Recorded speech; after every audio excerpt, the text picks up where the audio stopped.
আপনাদেরকে দেখার চেষ্টা করি। এটি হচ্ছে মানকালের কুণ্ড। হয়তো বা এখানে কোনো এক সময় ইতিহাসের বিশাল ধরনের সাম্রাজ্য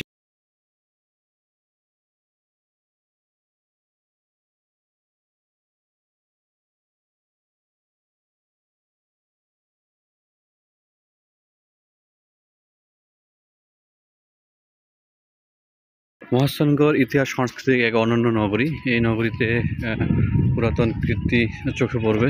কালের বিবর্তনে হারিয়ে যাচ্ছে সেই কীর্তিগুলো। শতবর্ষী এই রাজ্যের যে সংস্কৃতিগুলো চোখে পড়বে, আপনাকে আসলেই মুগ্ধ করেই ছাড়বে এই প্রাচীন সেই সময়কার অনন্য এই কীর্তিগুলো।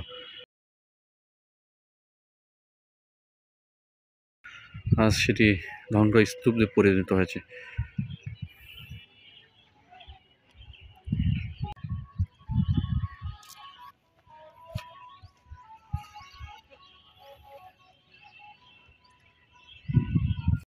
জিউত কূপ আপনাদেরকে দেখানোর চেষ্টা করছি। এটি হচ্ছে জিউত কূপ। এই কূপের নির্মাণ সম্পর্কে তেমন একটি জানা নেই, তবে ইতিহাসগণ মনে করেন রাজা পরশুরাম শাসনামলে এই কূপটি নির্মাণ করা হয়েছিল। 1800 থেকে 19 শতকের মাঝামাঝি সময়ে পরশুরাম প্রাসাদের নির্মাণের সময়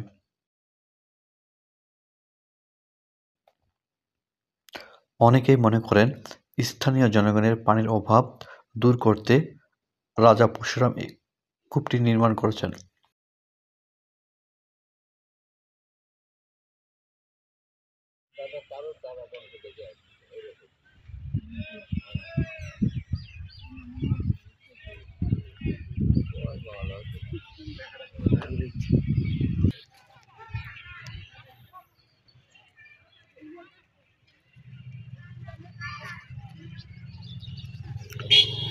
এখন আপনাদেরকে দেখানোর চেষ্টা করবো যে পরশুরাম প্রাসাদ।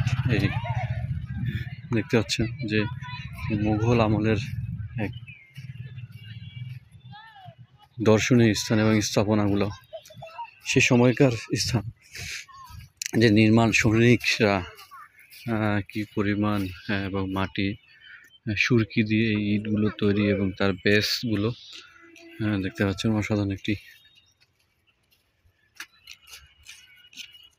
আসলে প্রাসাদ বলতে আমরা যে ঘর বাড়িকে বোঝাই, ঘরকে বোঝানো হচ্ছে মনে হয়। হয়তো সেখানে বিশাল ধরনের এক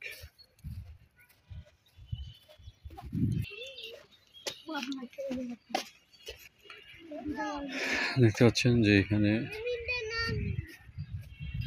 বেশ কয়েকটি বিশাল বড় সময় যখন এখানে রাজারা ছিল বা এই সময় কীর্তি অসাধারণ একটি দৃশ্য।